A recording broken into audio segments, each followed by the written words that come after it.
What is going on, guys? Nathan here with another Magic the Gathering video. We are back here on Tapped Out, and I wanted to show you guys for this video some minor tweaks that I've made to my green trample deck that I've actually featured in a past video.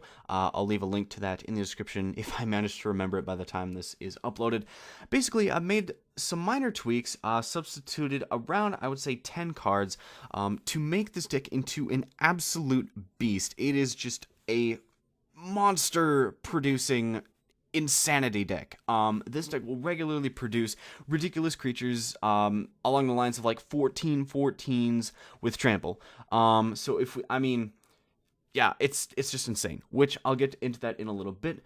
But so like I said, I substituted about 10 cards out. So the theme of the deck is pretty much still the same, producing like gigantic trample beasts, because that's what green is all about, and I love green for that. But before we head into that, I just wanted to note that this deck is around $80, so very affordable deck if you are thinking about building either this exact deck or something along the lines of this deck.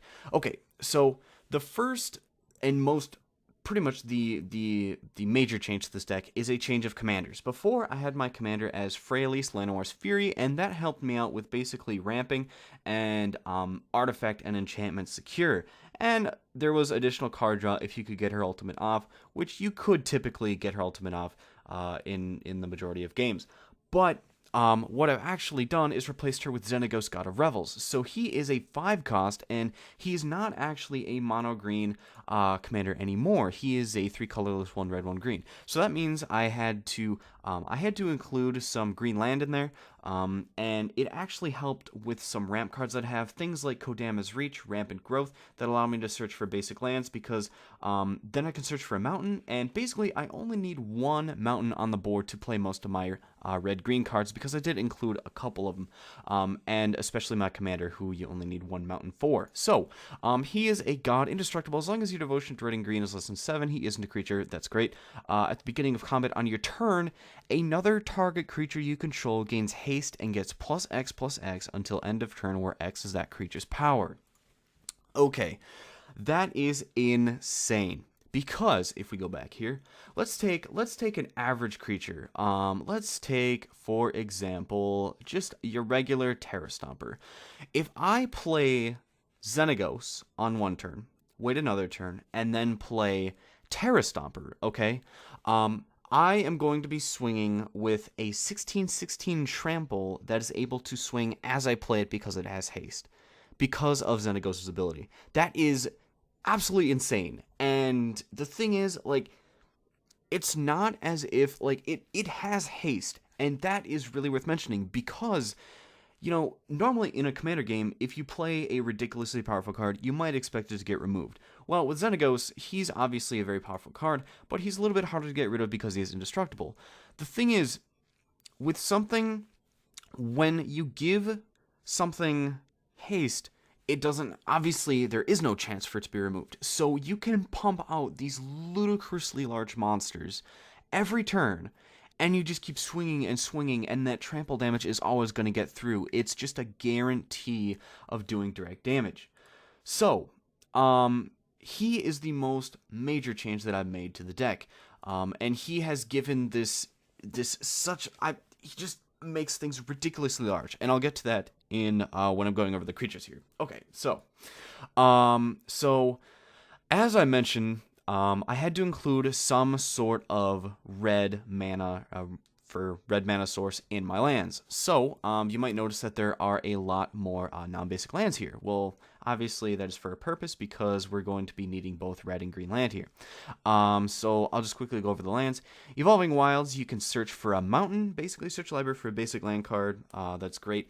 I only have 1 mountain in this deck, and that's for a purpose, because if I play something like a Rampant Growth, Kodama's Reach, whatever, Evolving Wilds, I can get that mountain on the board, and that's pretty much all I need, is just 1 mountain to do most of my red-green spells that are in the deck.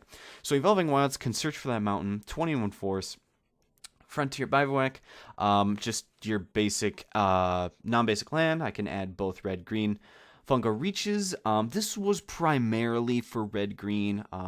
This was honestly just a card that was convenient that I happened to have, so I just included it in there because I didn't want to, it's just good for what it does, basically. Gruul Guildgate, your basic red-green land. Gruul Turf, bounce land, red-green. Highland Weld, red-green. Kazandu Refuge, red-green. Kessig Wolfrun.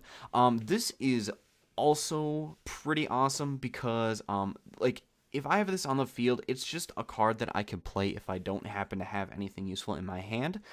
So if this just stays on the field, nobody's probably going to target it unless they really want to remove lands, and it can give you that extra ability to give +X/+0 and gains trample. So Mossware Bridge, great hideaway land, your basic mountain.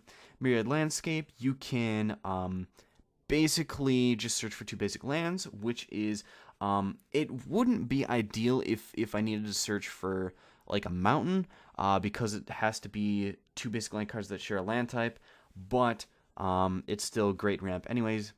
Oran Reef, the Vastwood, you can make things more powerful. Reliquary Tower, this is actually pretty important because there is a lot of card draw in this deck.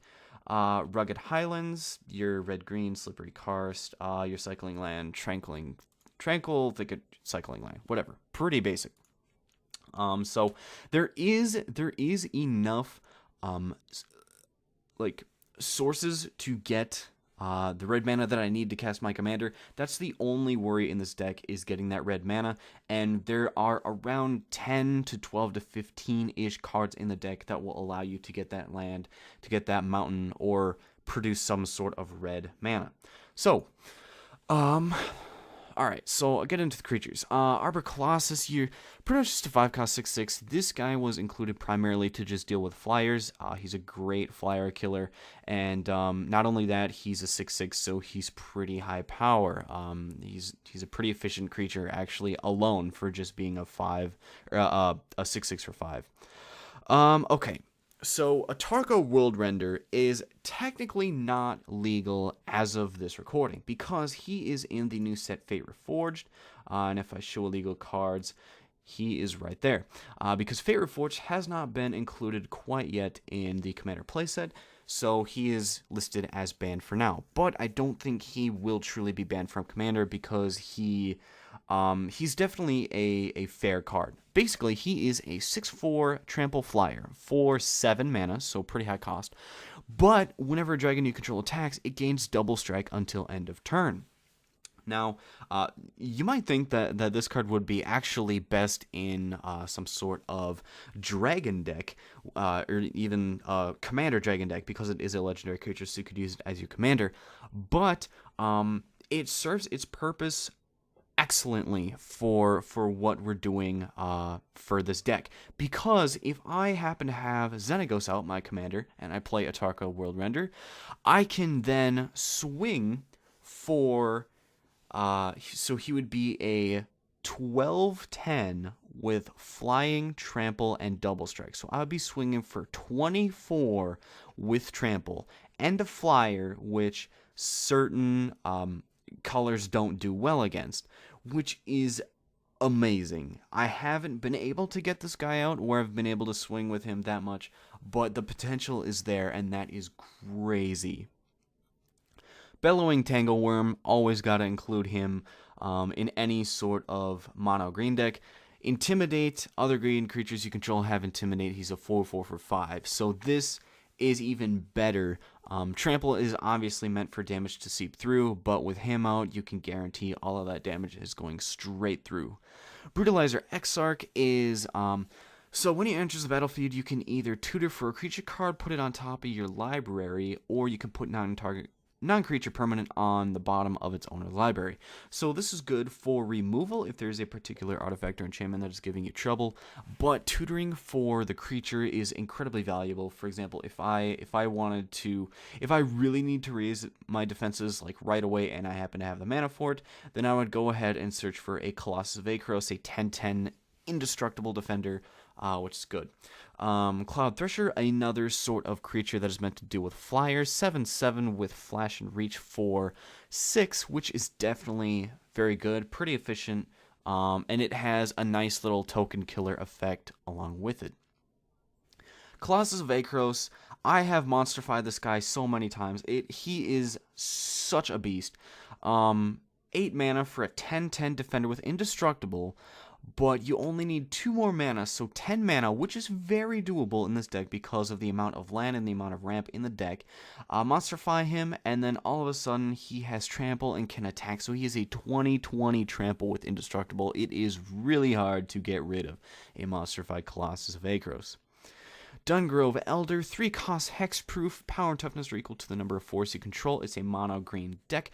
There are a lot of force in here, and with hexproof, it is all the more better.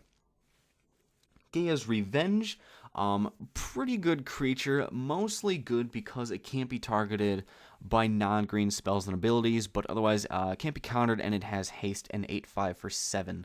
So the card, I mean, it's a mythic, but it's not a very good mythic, I would say. It's a good card regardless. It's just, whatever. It's just your typical sort of fatty green card, I guess. Grixis Horde, 7 cost 7/7 with trample. Play with the top card of your library revealed. You may cast the top card of your creature you may cast the top card of your library if it's a creature card. This is great because there are a lot of creatures in this deck. 32, but basically a third of the deck is creature cards, so Grixis Horde does have a very good chance of being able to basically cast a creature for free. That's pretty awesome. Ghoul Tree, an 8 cost 10/10, and it will cost 1 less to cast for each creature card in your graveyard. This is good in Commander because Commander games will tend to go long, your graveyard will tend to accumulate, which is good, but otherwise it is an 8 cost for a 10/10, and an 8 cost is very affordable in this deck, no problem. Giant Adderphage, 7 cost 7/7 with trample. Whenever it deals damage to a player, put a token on the battlefield that's a copy of Giant Adderphage. Now, the copy is it does have the effect of Giant Adderphage as well. So if you happen to deal damage with 2 of these on the board, one of the actual Adderphage and one of the token that's a copy, you will get all of a sudden 4 Giant Adderphages, which is insane. And once again, those do all have trample, so that will most likely happen if you make it to combat with this creature. Hornet Queen, everybody knows Hornet Queen, produces a bunch of flying Death Touchers. This is another card that's meant to deal with flyers. Just a great card overall. Colonian Twingrove, 6 cost, power and toughness equal to the number of force you control, and you get a copy, basically, of Colonian Twingrove when you play it, which is good. It's just a good card to be in a mono green deck. Liege of the Tangle, this is an incredibly good card. An 8 cost 8/8 with trample. Whenever it deals combat damage to a player, you basically get to transform any or all of your lands into an 8/8 creature, for as long as it has an awakening counter on it. So you have to be careful with this, though, because if somebody does a board wipe, I believe let's see, put an awakening counter. Yeah, so it is also creatures, so like when anything says destroy all creatures, I believe your lands will die as well.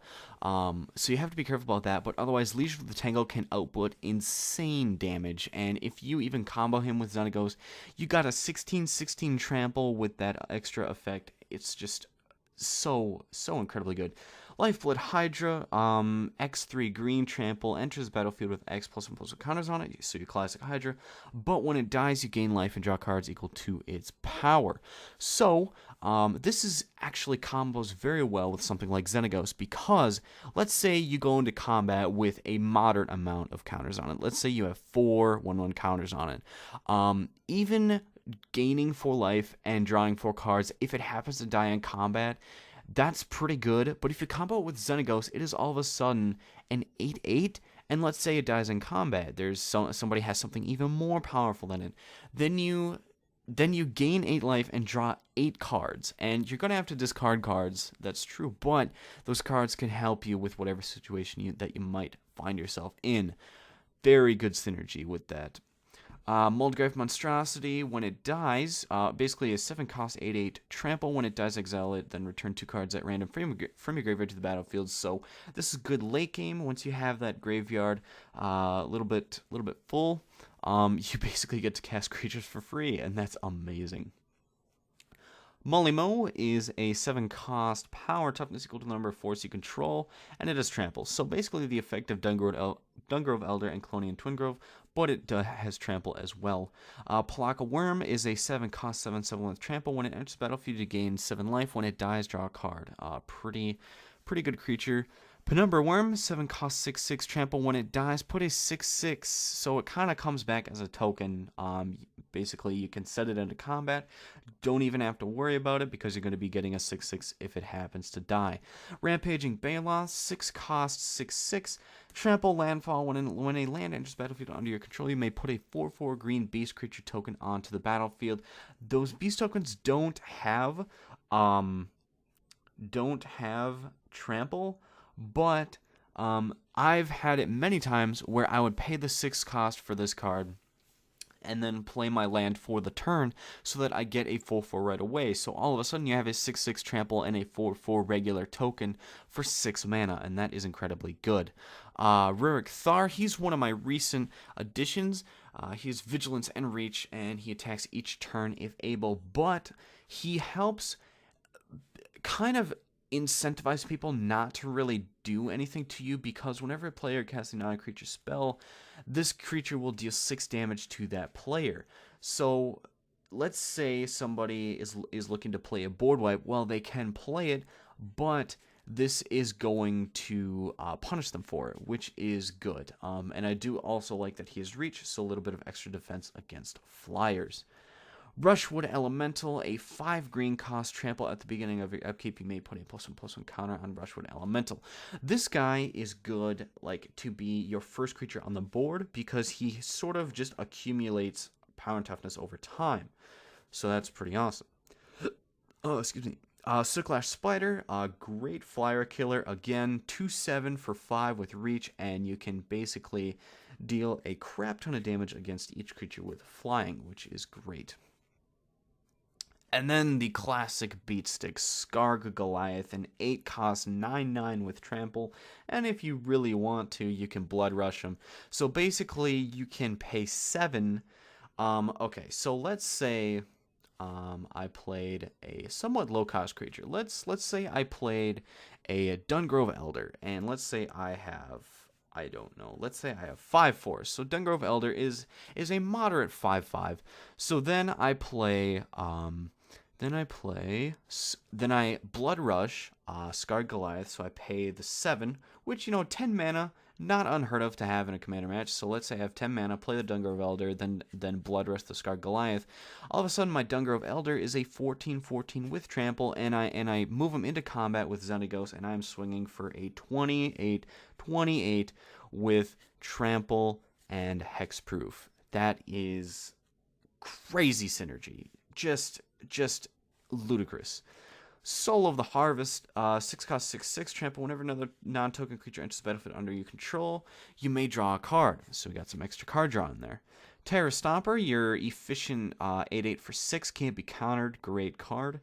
Thunderfoot Baloth, as long as you control your commander, which you will for most of the game, this card will get +2/+2, and other creatures you control have +2/+2 and have trample. This is an incredibly good card, because if you have Lieutenant, you are buffing everything even more, and that will then basically double with Xenagos' ability. Vorapede, a mythic, but not too good of a mythic. 5-cost 5/4, Vigilance, Trample, and Undying. Pretty, just kind of an average 5-cost, I would say. I don't know. Wolfir Silverheart, he buffs up creatures a ton. If you manage to soulbond this guy as he enters the battlefield and then send him into combat with Xenagos, he won't have trample, but he will be swinging for 16 right away, which is pretty awesome. Woodborn Behemoth, he is kind of more of a late game focused creature. He would, if I were to have additional additions, grammar, I guess, I don't know, he would probably be the first card that I would remove, because he's basically an 8/8 for 5 with trample. If I happen to control 8 or more lands, which is very likely, no doubt, but I don't know if I would necessarily, I don't know, he's kind of a niche creature, which I like to stay away from. I'd rather use a creature that can be useful during any phase of the game. Well, any phase of the game, kind of used loosely because there are no like early game like 1-drop or 2-drops in this deck. But yeah, anyway, moving on. Worldspine Worm, your classic Worldspine Worm, 15/15 for 11. And if I manage to play this guy with Xenagos on the board, I don't even know. Like, I would just surrender out of my own amusement because I'd be swinging with a 30/30 trample. What? Like, I don't even know. Okay, so, and then those are the creatures. So you're just a classic bunch of beat sticks right here. Enchantments. Lurking Predators is a 6-cost. Whenever an opponent casts a spell, reveal the top card of your library. If it's a creature card, put it onto the battlefield without paying its mana cost, I might add.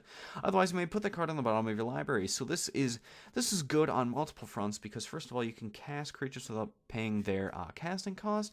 And if you happen to see a forest from the top of your library, well, you can just put that right on the bottom if you happen to have an abundance of land. So basically this guarantees good draws, and you get to do it a lot of times if it's in Commander, especially in in your average 4-player multiplayer match. There's going to be a lot of spells going around before it comes back to your turn, so you might end up actually with more creatures on the board than you started with as the turns go around with this card. Market Festival. This is a nice addition because it can produce that extra red land that is so needed for this deck. Basically just your standard get 2 mana for 4 ramp card, but it will be able to produce that red mana.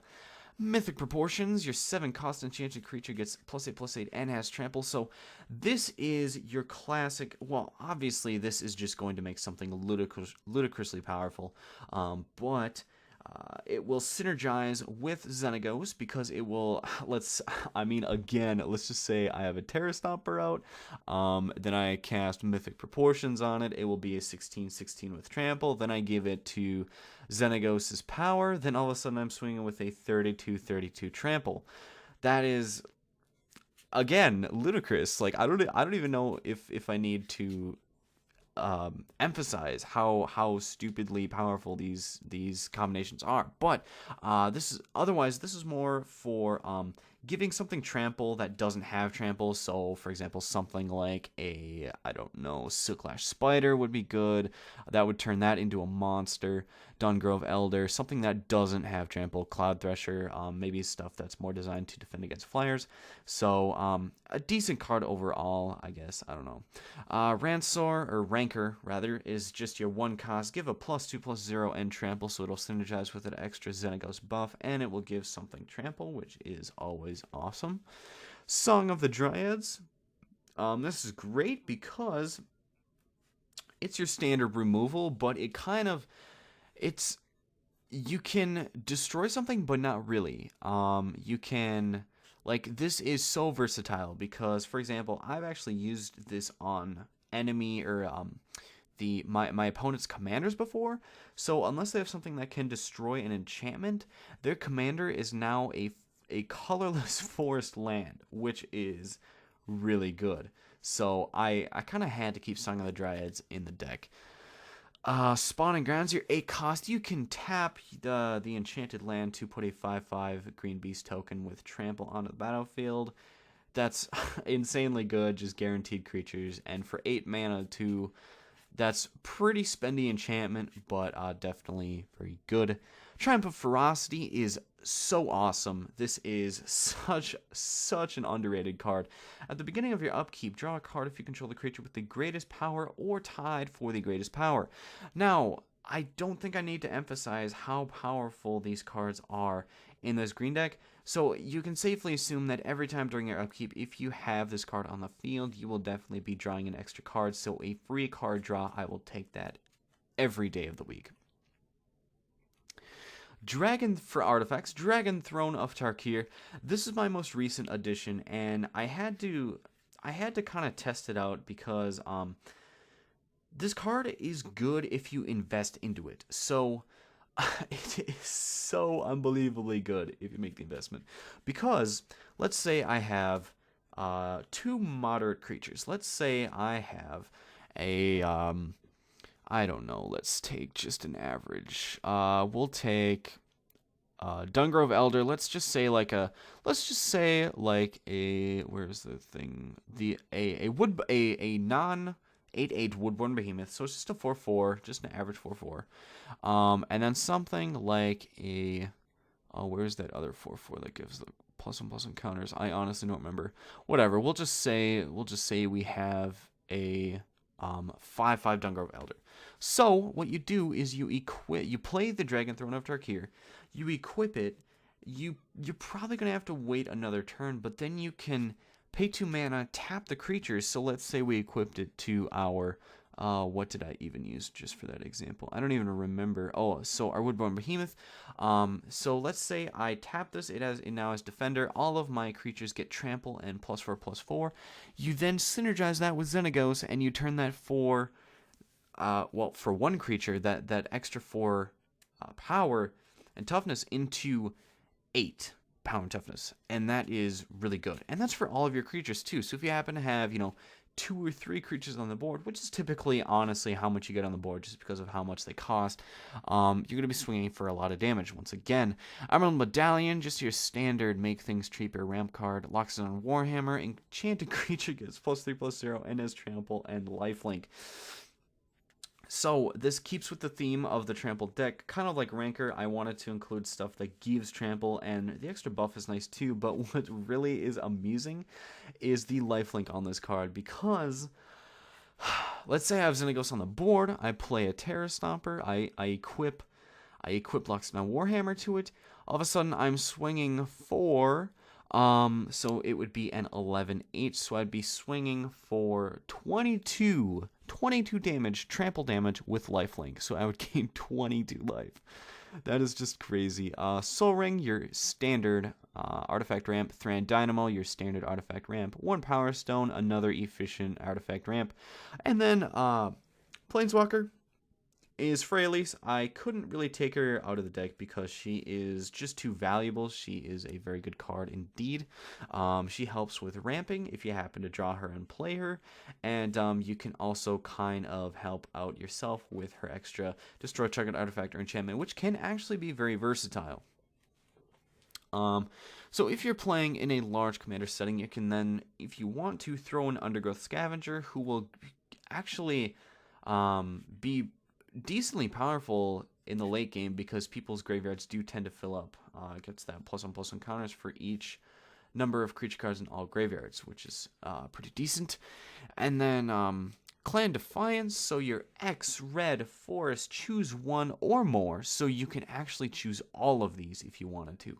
So this card will deal X damage to target creature with flying, it will deal damage to target creature without flying, and it will deal damage to target player. So it's just removal all around the board here, and especially because it deals direct damage to a player, it's just a very, very good card. Cultivate, your standard 3-cost ramp. Decimate, pretty much the greatest removal card of all time. Destroy target artifact, target creature, target enchantment, and target land. For a 4-cost, that is insane. Like a regular destroy target creature, for example, the card Murder, that is the color black, that is a 3-cost. So for 1 more mana, I'm destroying a target artifact, target enchantment, and target land. I will take it all day, every day. Harmonize, 4-cost, draw 3 cards, very, very efficient card draw. I've actually comboed this with Regrowth and Revive to basically return to play Harmonize. I draw Regrowth, have the mana to spend it, I then return it to my hand, play it again. I just drew 6 cards for 6 mana. That is really good. Hunter's Prowess, extra card draw, once again a 5-cost. Until end of turn, target creature gets +++ and gains Trample, and whenever this creature deals combat damage to a player, draw that many cards. So if you combo this with something ridiculous, if you combo it with one of the beat sticks in the deck, you are going to draw a massive amount of cards, and hopefully you have something like Reliquary Tower on the board so you're not discarding a ton, although even if you do have to discard, you have the cards that will best suit the situation that you are in at the moment, which is good. Hurricane, X Force, deals X damage to each creature with flying and each player. So you got a little bit of defense against flyers, and you can actually deal direct damage to players, which is pretty awesome, because if you need, you can use this to finish somebody off, no problem. Kodama's Reach, same thing as Cultivate, just a 3 cost. You get basic land card tapped on the field and 1 into your hand. Pretty good card. Life's Legacy, 2 costs. You can sacrifice a creature and you draw cards equal to the sacrificed creature's power. Now, this combos again with Xenagos, because let's say you go into combat and your creature survives. Let's say I enchanted the card that we've been using all along for these examples, our Terra Stomper. Well, all of a sudden, let's say he goes into combat, he swings for 16 damage, whatever he gets blocked or something, whatever damage goes through, well, he's still a 16/16 until end of turn. Because of Xenagos' ability, I can then use Life's Legacy on him to sacrifice him, and I just drew 16 cards by killing a Terra Stomper and 2 mana. That is insane. Overwhelming Stampede, until end of turn, creatures you control can trample and get +X/+X, where X is the greatest power among creatures you control. So, unfortunately, this can't be comboed to the best of its ability with Xenagos, because you have to play sorcery during your main phase. But let's use our example card again, Mr. Terra Stomper. All of a sudden, Terra Stomper is now a 16/16, and all of my other creatures that I might be swinging with will then have an extra 16, and then I can combo Xenagos' ability with Terra Stomper to now be swinging for a 32/32 with all of the rest of my creatures that are ridiculously buffed. Just a crazy good card. Rampant Growth, standard ramp card. Regrowth, return target card from your graveyard to your hand. That's a great card. Revive, target green card from your graveyard to your hand, which is pretty good, because anything that's like red in this, well, actually all of it is actually green besides the artifacts. Savage Twister, X red of green. It deals X damage to each creature. Now, the reason I included this was because you can actually choose, well, obviously, you can choose the amount of damage that it does, and because the power and toughness of the creatures in this deck are pretty high, you can eliminate, like, all of the little stuff and still keep your creatures alive. So, if I had like a 7/7 on the board, an 8/8, and let's say even like a 6/6, I can pay 7 mana, do 5 damage to everything, and my tougher creatures survive. So it's kind of like a survival of the fittest type of ordeal. Seek the Horizon. Search the library for 3 basic land cards, reveal them, put them into your hand. This is good because, again, you can search for that mountain, get that red mana on the board. Instant Plummet, defense against flyers. Just not a great card per se, but it's an okay. It's just something to, again, defend against flyers. Signal the Clans. Basically, this is a 2-cost tutor for 3 cards, and you choose one of those creature cards at random. So this is obviously a card that is better in a 60-card deck because you can get cards with different names. But for this instance, it still serves its purpose. You're tutoring for basically a creature card, although it's at random, for 2 mana. So that's very good as well. Now, if you want extra control in the maybe board here, we've got Wave of Vitriol is a little bit of protection against artifacts, enchantments. So, but that will include Xenagos, which is why I kind of took it out. Ratchet Bomb will be good against tokens if you're facing a very token-heavy white deck. Lignify is extra control. Area Predation, extra defense against flyers. And Sky Shroud Claim is ramp, but it's only forest ramp, which is not the best for the deck, being we do need that extra red mana. So, that is my ludicrously powerful green trample commander deck. And, if you manage to get the red mana, the deck is unstoppable, pretty much. Unless you're facing heavy removal, there's not a lot that people can do against the type of creatures that the deck can produce. The only problem is actually producing that red mana, but there are a bunch of cards in the deck that will help you get that red mana, so you can play your commander, and basically you have to hope that he doesn't get removed by something like Song of the Dryads, where you can't really destroy target enchantment unless you get something like a Freyalise down. But yeah, so wanted to include those tweaks in there because the deck's theme is the same, but it plays much differently. And I do have this deck in physical form, a couple feet from me, but just a great deck overall. And I don't know, maybe this gave you guys some ideas for building a green deck or whatever. Us green trample lovers got to stick together. And yeah, so I think this is where I'll wrap up the video, guys. Thank you all for watching. As always, if you could leave a like on the video, that'd be appreciated, and feel free to subscribe if you enjoy this type of content. I might include some more deck breakdowns in the future, and yeah, so I'll see you guys later.